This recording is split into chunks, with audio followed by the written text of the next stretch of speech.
2008년 저는 전능하신 하나님의 말씀의 사역을 받아들였어요. 하나님 말씀을 읽으면서 또 예배와 교제를 통해서 사람이 하나님을 믿어 구원받고 아름다운 종착지를 얻으려면 진리를 추구하는 건 물론이고 피조물의 본분을 이행해야 한다는 걸 깨닫게 됐어요. 그래서 저는 무슨 일이 있어도 진리를 추구하고 본분을 잘 이행해야겠다고 다짐했죠. 그러다 교회에서 리더나 팀장을 맡은 형제자매들이 예배 때 수시로 하나님 말씀을 교제해서 문제를 해결하고 교회 사역을 위해 바쁘게 뛰어다니는 모습이 눈에 보이더라고요. 그렇게 중요한 본분을 맡고 있는 걸 보니까 분명 진리를 추구하는 사람이고 하나님께 인정받는 사람이겠구나 싶어서 그 사람들이 정말 부러웠어요. 그런데 형제자매를 섬기거나 사무적인 일을 하는 사람들도 있는데 그런 본분은 진리 교제로 문제를 해결하는 것과는 관계가 없더라고요. 눈에 띄지 않는 그런 본분은 사람들에게 별로 인정도 못 받고 나중에 구원받을 희망도 별로 없을 것 같다는 생각이 들었어요. 그 후 저는 교회 리더 한 명을 섬기게 됐어요. 그 자매는 형제 자매들한테 하나님 말씀을 교제해 문제를 해결해 주고 그랬는데 많은 진리를 깨닫고 있는 것 같더라고요. 또 윗선 리더가 종종 그 자매와 예배드리면서 하나님 말씀을 교제해 줬고요. 그런 모습을 보고 저는 그 자매가 교회에서 양성하는 대상이고 구원받을 희망도 굉장히 크다고 더 확신하게 됐어요. 그 자매를 부러워하면서 또 리더나 팀장에 대한 동경은 더 커졌죠. 그래서 저도 언젠가는 꼭 중요한 본분을 맡아보겠다고 다짐했어요. 얼마 후에 저는 양육팀장이 돼 몇 개 팀의 양육 사역을 담당하게 됐어요. 그때 얼마나 기뻤는지 몰라요. 리더가 이런 중요한 본분을 맡긴 걸 보면 그래도 내가 진리 실제를 갖추고 진리를 추구하는 사람인가 봐. 그럼 나도 구원받을 희망이 생긴 거네. 저는 속으로 계속 하나님께 감사드렸어요.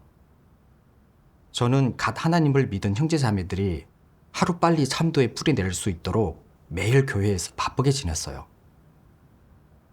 근데 진리를 명확하게 교제하지 못해 양육 성과가 항상 저조했죠. 예배에 정상적으로 나오지 않는 새신자가 많았어요. 그에 비해 다른 양육팀장이 맡은 새신자들은 예배도 잘 나오고 본분에도 적극적이었어요.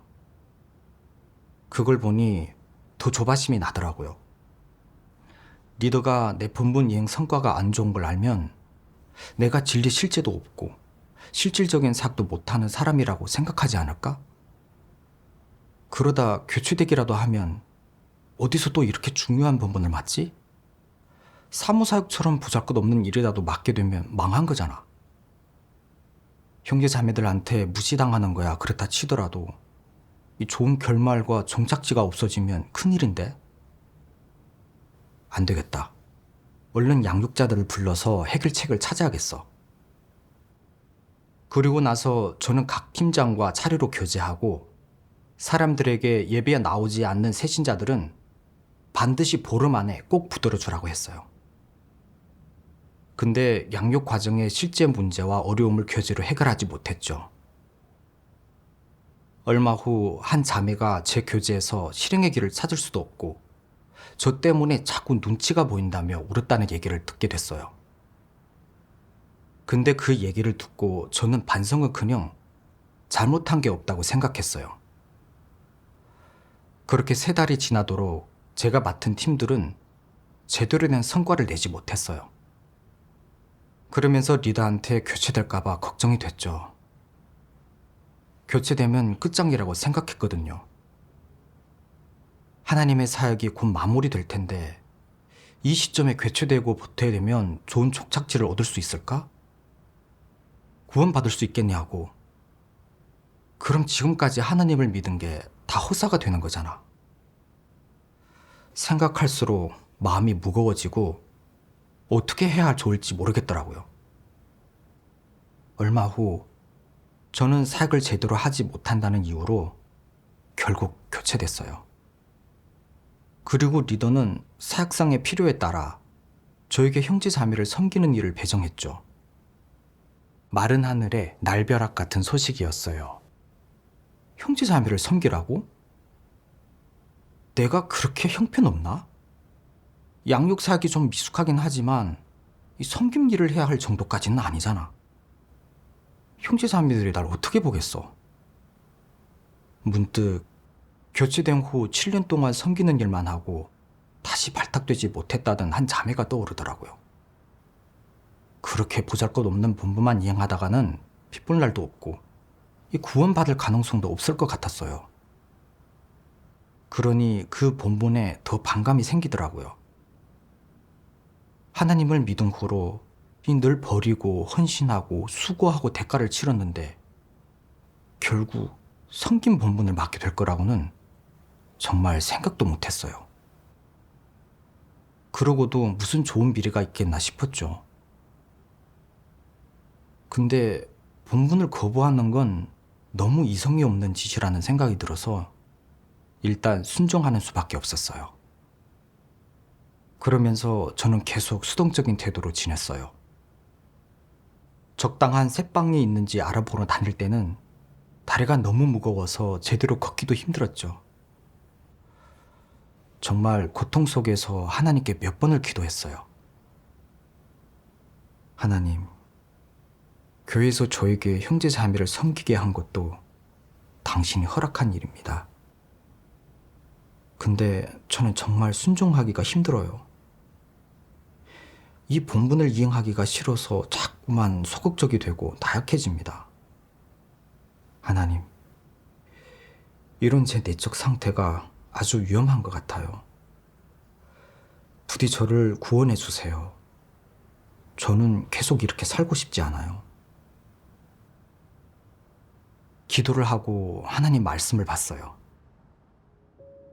전능하신 하나님 말씀. 현재 많은 사람이 복을 받으려면 하나님을 위해 헌신해야 해. 복을 받으려면 하나님을 위해 어느 정도 대가를 치러야 해. 복을 받으려면 하나님을 위해 모든 것을 내려놓아야 해. 복을 받으려면 하나님의 부탁을 완수하고 내 본분을 잘 이행해야 해. 라고 생각하며 이런 내적 상태로 살고 있다. 이는 복을 받으려는 속셈에 지배된 것으로 순전히 하나님이 내리는 상을 받기 위해 그리고 면류관을 얻기 위해 헌신하는 것이다. 이런 사람의 마음에는 진리가 없으며 틀림없이 글귀와 도리를 얼마간 이해한 것으로 곳곳에서 뽐낼 것이다. 이런 사람이 걷는 길이 바로 바울의 길이다. 이런 사람은 하나님을 믿으면서 한결같이 사역만 한다. 그는 사역을 많이 할수록 하나님에 대한 충성심을 증명하고 틀림없이 하나님을 만족게 하며 하나님 앞에서 면류관을 얻을 자격이 있고 큰 복을 받을 것이라고 생각한다. 그는 그리스도를 위해 고생하고 전도하며 죽을 수 있는 사람, 목숨조차 돌보지 않는 사람, 또한 하나님이 맡긴 본분을 훌륭히 완수하는 사람이라면 바로 하나님께 가장 큰 복을 받을 사람이며 분명 면류관을 얻을 사람이라고 생각한다. 적그리스도는 복받는 일을 하늘보다도 목숨보다도 크게 생각하고 진리 추구나 성품 변화, 구원받는 것보다 더 중요하게 생각하며 본분을 잘 이행해 기준에 맞는 피조물이 되는 것보다도 더 중요하게 여긴다. 그는 기준에 맞는 피조물이 되는 것, 본분을 잘 이행하는 것, 구원을 받는 일을 다 사소한 일, 언급할 가치도 없는 하찮은 일로 생각하고 복받는 일만 평생에 영원히 잊지 못할 일로 여긴다. 어떤 큰 일이나 작은 일이 닥치든 복받는 것과 연관짓고 조심하고 신중하며 자신을 위해 빠져나갈 구멍을 마련해 둔다. 그래서 본분이 조정될 때 만약 직급이 올라가면 적그리스도는 자신에게도 복받을 희망이 있다고 여긴다. 만약 직급이 내려가면 팀장에서 부팀장이 되거나 부팀장에서 보통 멤버가 되면 그는 상황이 심상치 않고 복받을 희망이 묘연하다고 예감한다. 이런 관점은 어떠하냐? 올바른 관점이냐? 절대 아니다. 이런 관점은 너무나 황당하다. 하나님께서 폭로하신 말씀에 비춰보니 제가 바로 하나님께서 말씀하신 복받기 위해 추구하고 살아가는 사람이고, 복받기 위해 하나님께 헌신하고 온 힘을 다해 본분을 이행하는 사람이더라고요. 적그리스도의 관점처럼 리더나 팀장이 되면 복받을 희망이 있고, 중요한 본분에서 눈에 띄지 않는 본분으로 조정되면 복받을 희망도 멀어진다고 생각했던 거예요. 하나님을 감 믿었을 때를 떠올려 보면 그때 저는 리더나 팀장을 하는 형제자매들이 그렇게 부러웠어요. 그 사람들이 맡은 본분은 하나같이 다 중요한 본분인 것 같았거든요. 또 다 자질도 훌륭하고 진리를 추구하는 사람들이고, 하나님이 구원하고 온전케 하시는 대상에다 나중에 큰 복을 받을 게 분명하다고 생각했죠. 반면 보잘것없는 본분을 이행하는 사람들은 진리 실제가 없어 구원받고 복받을 희망도 크지 않다고 생각했어요. 이런 관점에 지배돼 저는 늘 리더나 팀장이 되려고 했어요. 양육 팀장이 되고 나서는 본분 이행의 성과가 나지 않으니 스스로를 반성할 생각은 안 하고 교체될까봐 마음만 졸였죠. 팀장 직무를 지키기 위해 당장의 성과에만 목을 매며 고압적인 태도로 형제자매들을 억압하고 사람들에게 눈치를 줬어요. 교체되고 나서는 교회에서 형제자매들을 섬기는 일을 한배하니 그렇게 하기가 싫었어요. 별 볼 일 없는 본분이라고 생각돼 소극적이고 게으른 태도를 보였죠. 이런 사실 하나하나가 복을 바라는 제 속셈과 욕심을 적나라하게 드러내고 있었어요. 그제야 저는 하나님을 믿으면서 보인 제 노력과 헌신의 밑바탕에 복을 바라는 마음이 깔려 있었다는 것을 깨달았고, 하나님께 순종하고 피조물의 본분을 이행한 것이 결코 아니었다는 것도 깨달았어요. 본분을 이행하면서 하나님과 거리를 하고 적그리스도의 길을 걷고 있었던 거예요. 그 후에 하나님 말씀을 봤어요. 전능하신 하나님 말씀. 하나님 집에서는 늘 하나님의 부탁을 받아들이는 것에 대해 말하고 본분을 제대로 이행하는 것에 대해 말한다. 그럼 본분은 어떻게 생기는 것이겠냐? 크게 보자면 인류를 구원하는 하나님의 경영사역으로 인해 생긴다.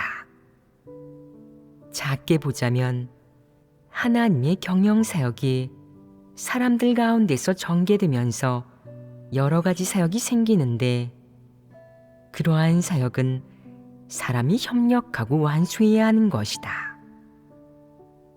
이로써 사람에게 책임과 사명이 생기게 되고, 그 책임과 사명이 바로 하나님이 사람에게 준 본분인 것이다.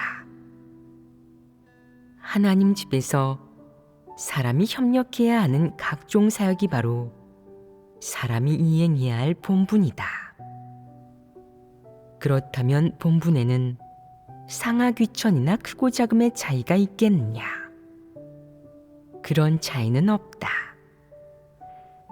하나님의 경영 사역과 관계가 있고, 하나님 집의 사역에 필요하고, 하나님의 복음을 확장하는 데 필요한 것이라면 그것이 곧 사람의 본분이다.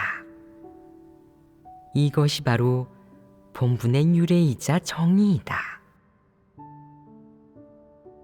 한 피조물이 피조물의 본분을 이행하고 창조주를 만족게 할 수 있는 것은 인류 가운데서 가장 아름다운 일이며 인류 가운데서 아름다운 이야기로 전해져야 할 일이다.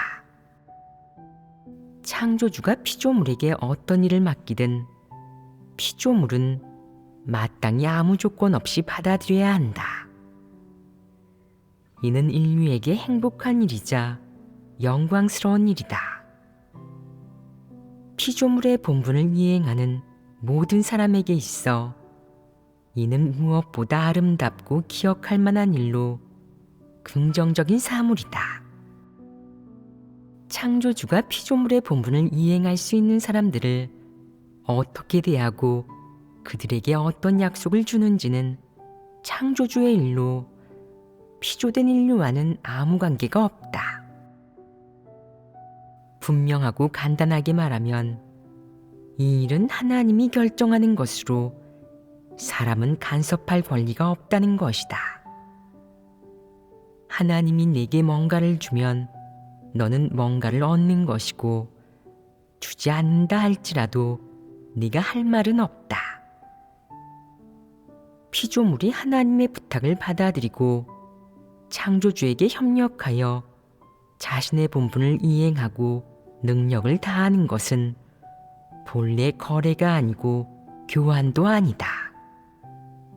사람은 태도나 행위, 행동 방식을 나타내는 것으로 하나님에게서 오는 어떤 약속이나 축복도 맞바꾸려 해서는 안 된다. 창조주가 너희에게 이런 일을 맡겼으니 피조물로서 마땅히 그 본분과 부탁을 받아들여야 한다. 여기에 거래가 있느냐?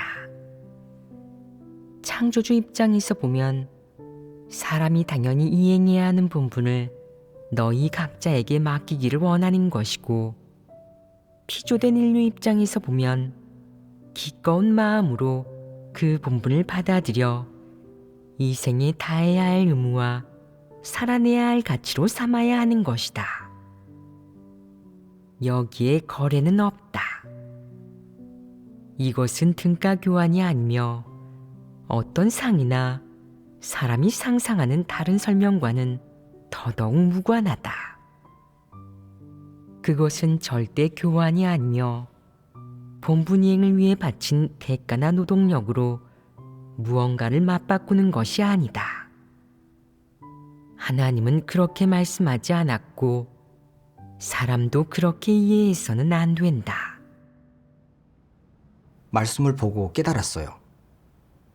본분은 하나님께서 사람에게 맡기신 부탁이고, 교회의 본분 안배는 모두 교회 사역의 필요와 각자의 자질, 장점에 따라 이루어져요. 각자가 맡은 본분은 하나하나 다 중요하지 않은 게 없고, 다 하나님의 말세 사역을 알리고 증거하기 위한 거죠. 본분에는 귀천도 없고, 이 높고 낮음이나 크고 작음의 구분도 없고, 하나하나 다 교회 사역에 필요한 거예요. 그러니 주어진 본분을 조건 없이 받아들이고 순종해서 제대로 이행해야 해요. 그게 피조물이 가져야 할 양심과 이성이죠.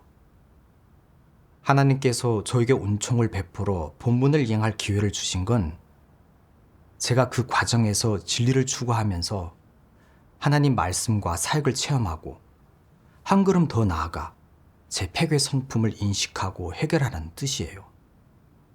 그걸 통해서 마지막에는 하나님을 경외하고 순종하며 다시는 사탄 성품에 얽매여 고통받지 않게 하시려는 거죠. 그런데 저는 그런 하나님의 뜻을 깨닫지 못하고 본분의 등급을 매기고 본분을 복받기 위한 조건으로 취급하면서 계속 하나님을 속이고 이용했어요. 본분 이행을 대가로 미래의 복을 얻으려고 했으니 정말 너무 이기적이고 비열했던 거예요. 그제야 깨달았죠. 잘못된 추구와 관점을 바꾸지 않고 폐괴 성품을 해결하지 않으면 아무리 크고 중요한 본분을 맡고 또 아무리 애쓰고 헌신해도 하나님께 인정받을 수 없어요. 그런 식으로 하면 끝까지 하나님을 믿는다고 해도 결국 도태되고 징벌받게 되죠. 그걸 인식하고 나니 제가 아주 위험하다고 느껴져 마음가짐을 바로잡고 제대로 본분을 이행해야겠다는 생각이 들었어요. 그러다 또 하나님 말씀을 보게 됐어요. 전능하신 하나님 말씀. 사람의 본분은 사람이 복을 받거나 화를 입는 것과 무관하다. 본분은 사람이 마땅히 이행해야 하는 천직이므로 보수나 조건을 따지지 말아야 하고 이유도 없어야 한다. 그래야만 본분 이행이라 할 수 있다. 복을 받는다는 것은 사람이 심판받은 후 온전케 되어 누리는 복을 말하고, 화를 입는다는 것은 사람이 형벌과 심판을 거친 후에도 성품 변화를 이루지 못해, 즉 온전케 되지 못해 받는 징벌을 말한다. 그러나 복을 받든 화를 입든 사람은 피조물로서 자신의 본분을 이행해야 하고 자신이 해야 할 것과 할 수 있는 것을 해야 한다. 이것은 한 사람으로서, 그리고 하나님을 추구하는 사람으로서 갖춰야 할 최소한의 것이다. 너는 복을 받기 위해 본분을 이행해서도 안 되고, 화를 입을 것이 두려워 본분 이행을 거부해서도 안 된다. 내가 한마디 하겠다. 사람이 자신의 본분을 이행하는 것은 마땅히 해야 할 바이고, 사람이 자신의 본분을 이행하지 못한다면 그것은 사람의 패역이다. 나는 사람의 종착지를 정할 때 그의 나이나 관록 또는 그가 겪은 고난의 양을 보지 않는다. 그가 얼마나 가련한지에 따라 종착지를 정하는 일은 더더욱 없다. 그에게 진리가 있는지 여부만 볼 뿐 그 외에 다른 선택은 없다. 너희는 하나님의 뜻대로 행하지 않는 사람도 똑같이 징벌받게 된다는 사실을 알아야 한다. 이는 어느 누구도 바꿀 수 없는 것이다. 말씀을 통해 본분을 이행하는 건 복받거나 화를 당하는 것과 전혀 관계가 없다는 걸 알게 됐어요. 본분은 하나님이 사람에게 맡기신 부탁이자 사람이 해야 할 일이고 마땅히 완수해야 할 의무예요. 구원받을 수 있느냐 없느냐의 핵심은 그 사람이 진리를 추구하는지, 진리를 얻을 수 있는지, 성품 변화를 이룰 수 있는지에 있는 거지, 그 사람이 어떤 본분을 이행하는지와는 상관이 없어요. 사람이 이행하는 본분이 아무리 중요하고 아무리 높은 지위에 있어도 그게 그 사람한테 진리 실제가 있다는 걸 뜻하지 않아요. 진리를 추구하지 않고 성품이 달라지지 않는다면 또 복받기 위해 하나님과 거래하고 그분을 이용하고 기만하고 교회 사역을 방해하고 교란한다면 마찬가지로 하나님께 드러나 도태되고 구원받을 수 없어요. 반대로 이행하는 본분이 겉으로 보기에는 대단해 보이지 않더라도 마음과 힘을 다하고 또 그 과정에서 진리를 추구하며 성품 변화를 이룬다면 하나님께 구원받을 수 있어요. 교회에서 드러나 도태된 거짓 리더들을 떠올려 봤어요. 그 사람들도 중요한 본분을 이행하면서 늘 사람들과 예배하고 교제하며 수고하고 헌신했죠. 형제 자매들에게 존경도 받았고요. 근데 그 사람들은 진리를 추구하지 않고 남들에게 진리의 글귀만 공급했지 정작 자신들은 하나님 말씀을 전혀 실행하거나 체험하지 않았어요. 복을 받으려고 자신의 명예와 지위를 지키려고 버리고 헌신했던 거죠. 결국 오랫동안 하나님을 믿고도 자신을 인식하지 못하고 성품도 별로 달라지지 않았어요. 그러다가 잘못된 길을 가 교체되고 말았죠. 저는 많이 고생하고 헌신하며 지위가 높고 큰 사역을 하면 구원받아 좋은 결말을 맞이할 거고, 이 평범한 사역이나 보잘것없는 본분을 이행하면 구원과 멀어지고 복을 받을 희망이 사라진다고 생각하고 있었어요. 저의 이런 관점은 너무 터무니없고 하나님 말씀에 담긴 진리에 완전히 위배된다는 걸 알게 됐어요. 바울을 보면 교회에서 높은 지위가 있었고 복음을 전도하면서 열심히 뛰어다니고 고생도 많이 했잖아요. 그래서 많은 사람들에게 숭배와 존경을 받았죠. 더욱이 오늘날 종교계에서는 바울을 본받아야 할 모범으로 여기고 있어요. 근데 사실 바울은 진리를 추구한 적이 없고 성품 변화는 더 추구한 적이 없어요. 이 애쓰고 헌신한 것도 다 복받고 면류관을 얻기 위한 것이었죠. 그렇게 하나님을 대적하는 길을 가다 결국 하나님께 징벌을 받았잖아요. 근데 반면 베드로는 겉으론 바울처럼 큰 사역은 하지 않았지만 본문을 이행하면서 진리를 추구하고 하나님을 사랑하기를 추구했어요. 또 하나님의 심판과 형벌 속에서 자신을 인식하고 하나님을 인식하려고 애썼고요. 결국 하나님을 위해 십자가에 거꾸로 못 박힘으로써 죽기까지 하나님께 순종하고 하나님을 지극히 사랑했고 또 하나님께 온전케 됐어요. 하나님은 거룩하고 공의로운 분이세요. 하나님은 그분과 거래하고 그분을 기만하고 대적하는 자들을 하나님 나라로 데려가지 않으세요. 폐괴 성품으로 가득한 사탄의 부류는 더더욱 살아남게 하지 않으시죠. 진리를 추구하고 성품 변화를 추구해 결국에는 진리를 얻고 하나님께 순종하며 그분 뜻대로 향하는 사람만 하나님 나라에 들어갈 수 있어요. 이걸 깨닫고 마음이 많이 홀가분해졌어요. 그래서 기꺼이 순종하며 형제자매들을 섬기기로 했죠. 근데 바로 그때 리더에게서 편지가 왔어요. 교회 사역에 필요하니 어떤 교회가 세진자들을 양육하라는 내용이었죠. 그 소식에 저는 하나님께 깊이 감사드렸어요. 그리고 열심히 진리를 추구하고 성품 변화에 힘쓰며 착실하게 본분을 이행하겠다고 기도드렸어요. 저는 하나님을 믿으면서 그분과 거래하며 복을 바라는 제 속셈을 어느 정도 인식하게 됐고 제 이기심과 비열함도 알게 됐어요. 앞으로는 순종하며 착실하게 피조물의 본분을 이행할 거예요. 이건 하나님의 구원이에요. 하나님께 감사드려요.